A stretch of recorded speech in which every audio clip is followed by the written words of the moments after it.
রাজ্যে পট পরিবর্তনের পর থেকে বিভিন্ন দুর্নীতির অভিযোগে একের পর এক তৃণমূল নেতার গ্রেপ্তারির ঘটনা সামনে আসছে।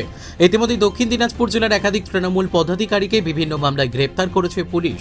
এবার জমি সংক্রান্ত কাটমানি নেওয়ার অভিযোগে গ্রেপ্তার হলেন বুনিয়াদপুর পুরসভার প্রাক্তন চেয়ারম্যান তথা তৃণমূলের জেলা কমিটির সদস্য কমল সরকার। ঘটনাকে ঘিরে বুনিয়াদপুর সহ গোটা দক্ষিণ দিনাজপুর জেলায় ব্যাপক চাঞ্চল্যের সৃষ্টি হয়েছে। জানা গিয়েছে, জমি সংক্রান্ত একটি বিষয়ে প্রায় 15 লক্ষ টাকা কাটমানি নেওয়ার অভিযোগ ওঠে কমল সরকারের বিরুদ্ধে। এই ঘটনায় বুধবার বংশীহারি থানায় লিখিত অভিযোগ দায়ের করেন উপেন্দ্র সরকার নামের এক ব্যক্তি।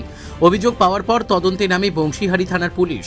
তদন্তের ভিত্তিতে প্রাক্তন পুর চেয়ারম্যান কমল সরকারকে গ্রেপ্তার করা হয়। বৃহস্পতিবার বেলা প্রায় 2টো নাগাদ অভিযুক্তকে গঙ্গারামপুর মহকুমা আদালতে তোলা হয়। পুলিশ অভিযুক্তের বিরুদ্ধে আরও তথ্য সংগ্রহের স্বার্থে 10 দিনের পুলিশ হেফাজতের আবেদন জানায়, যদিও বিচারক 3 দিনের পুলিশ হেফাজতের নির্দেশ দেন।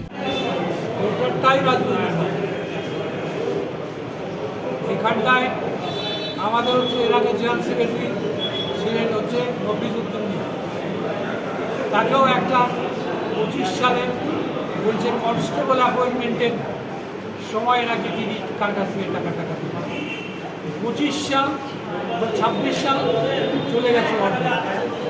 তারপরে হচ্ছে অভিযোগ আসবে, তার আগে তো অভিযোগের ঘটনা কিছু এবং সেখানটায় তাকে গ্রেপ্তার করে বাড়ির থেকে নিয়ে চলে আসে।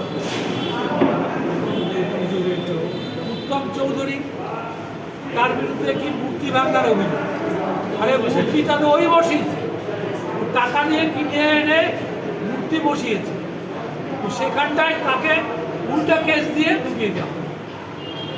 এগুলো যেগুলো চলছে আমরা এগুলো দৃষ্টি আকর্ষণে নিয়ে আসবো।